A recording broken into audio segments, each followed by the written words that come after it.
Right, so WrestleMania Night 1 is done, or I guess part 3 of the WrestleMania Triple Threat. I'll start first with a little bit on the main event. Loved that false finish they did, where it's miscommunication by The Rock and Roman. You can tell the crowd was like, 1, 2, oh. Glad they used the weight belt. Nice callback. I will say, I think that if they want to use spouses, Mama Rhodes should at least give them like a class. Like, here's what you do. When the heel is in your face, you do this. Don't just be like, no, it's not happening. No. Get angry. Really get in the guy's face. So we'll go through these 8 matches. Rhea, Becky, solid match. So Rhea did get played down by Motionless in White. Thought that was really good. Nice back and forth. Becky came down with like some of the words from her book on her body, on her gear. It was also like 50 degrees with like a 15-mile-an-hour wind in an open-air stadium. So, with Minnesota next year, pack warm clothes. And, solid match, which you'd expect from, Rhea and Becky.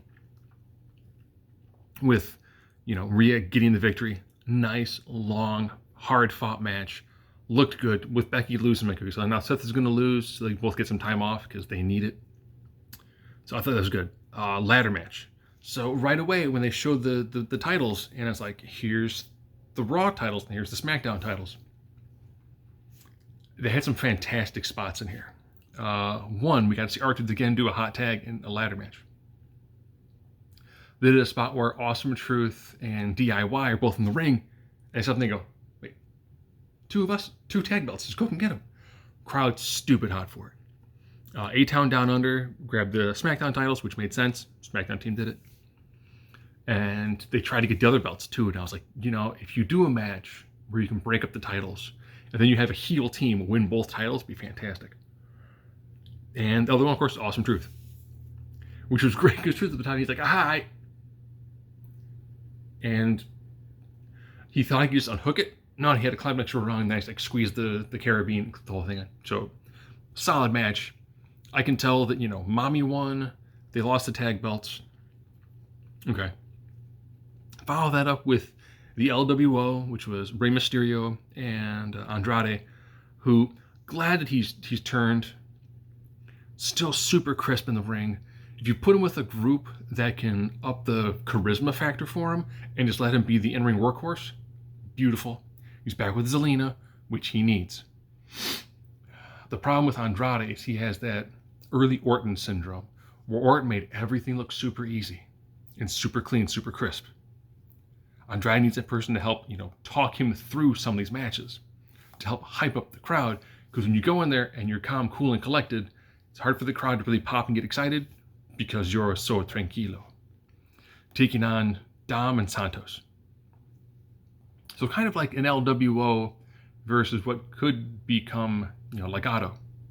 I really wouldn't mind if Dominic, if Judgment Day were to break up, have Dom join Legado. I mean, I'd be fine with that. Put him over on SmackDown. LWO got the victory here. Good. Crowd goes home happy. I like that they had so many people that you don't want. It's like, man, it's like a War Games match with all the people on both sides. All right, man. Solid match. So Judgment Day had 3 matches, and then they lost 2. And they lost both their tag belts. Now we had Jimmy versus Jay, the Uso match. Liked it. Loved the back and forth for it. You could tell who's going to win this one. So Jay was just lighting up his brother. So many super kicks. It was like a super kick party, super kick bonanza, and like a super kick quinceañera, all at the same time. And then Jimmy's like, oh, I'm done. Puts his hand up to the big block kick. No, I'm done. I'm sorry. My first thought was, if Jay goes back and he goes, I'm sorry, I love you, and super kicks him, I was like, but they didn't do that. Instead, this is when Jimmy got his comeback. Great, nice amount of heat. And then Jay hit a spear, hit the Uso splash, got the 3 count. I'm like, all right, good match. Damage Control versus Jade, Bianca, Naomi. I love the entrance they gave the face team. They're all, like golden light being lowered down on a platform. Looked fantastic.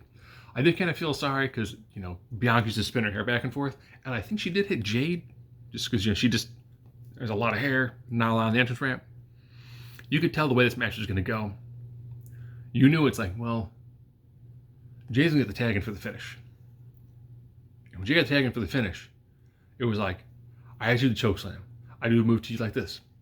Hard to say if she was, a little bit, like, hot dogging a little bit. Because Kairi stands on the top rope. You can see she yelled something, and then Jade walks over to her. And I was like, she might have gotten, like, big power move. Play up to the crowd for a couple of minutes. Play up to the crowd for a couple of moments. Everyone hit their big finisher. Solid match. You knew Jade was a hot tag and Jade was going to finish it. Jade got hit jaded. Great way to debut her. She looks like money, sounds like money. She's gotten a lot better in the ring. I think the E style is going to really help with her. And there'll be an uphill to kind of go, here's what you did well, here's what you need to work on. You also have Paul Heyman will probably be like, okay, this works. Beautiful. You have the look, you have superstar potential, you've got charisma, you have the physicality for it. Let's work on the psychology in the ring. And that's it. One thing, you know how to do the moves, but you know why to do the moves and when to do the moves. Beyond that, she's done. Super great way to fully debut her in front of a crowd who was hot for her. Sammy and Gunther.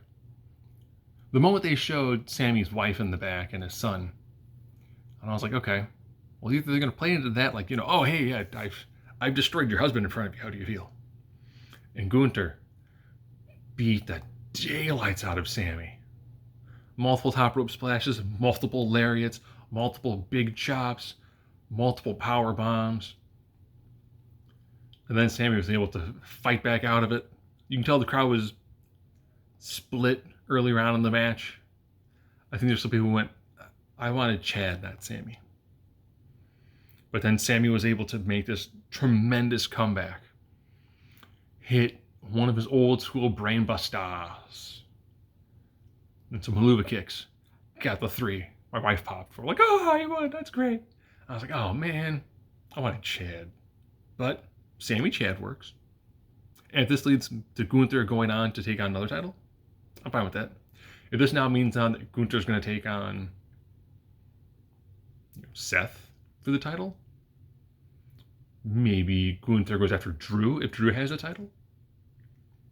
I'm cool with that. I think Gunther's shown enough that he definitely does deserve to be in the main event. Maybe he main events at a European event. I know they're doing something in France, doing something in Scotland. He's proven himself. He's made. So him dropping the title now, as long as that leads to him going up the card, which this is Triple H's empire now, I can see it. I can see him just brutalizing some guys, making his way back up.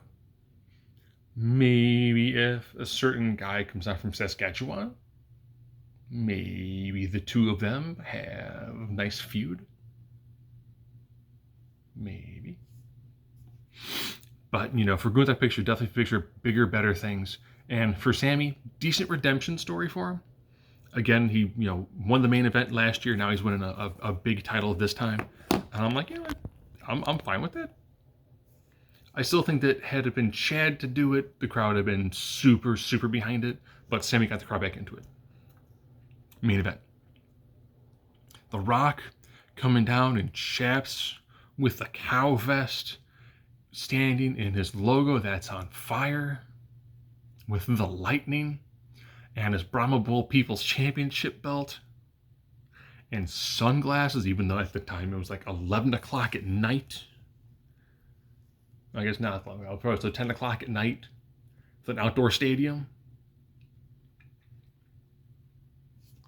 So here's your big match. Oh, the shenanigans. There was almost a count, and The Rock goes, you count, I fire you. And you know what that led to? Walking brawls. So if you're afraid The Rock didn't have as much in the gas tank, he did some stuff in the ring, and then it's walk and brawl. It's like, well, everybody can walk and brawl. Throw a couple punches, take a couple steps. reverse. They're like, why don't you take up steps? Nice walking brawl, which means it would have sucked for the people who were there, because if you're not where they're fighting, you can't see them. And depending on what they're showing on the screen, you're seeing half the match. And then when they're like, well, you know, and when The Rock's like, you're not gonna fire me. Low blow. Getting the weight belt involved. You know, walking over to Cody's mom, like, let's go Mama Rhodes. And she's cussing him out. And I was like, that's right, you do that. Some of the false finishes, when they were like, all right, so what's things we can do? Rock bottom through a table? Okay. Spear through a barricade? Okay. Let's do that. And as I thought this through, I'm like, who on the bloodline can take the pinfall? It's not gonna be The Rock. It'd be Roman. Don't picture Roman taking a pinfall? It's maybe. With the false finish, I was like, oh man, this is how they end it.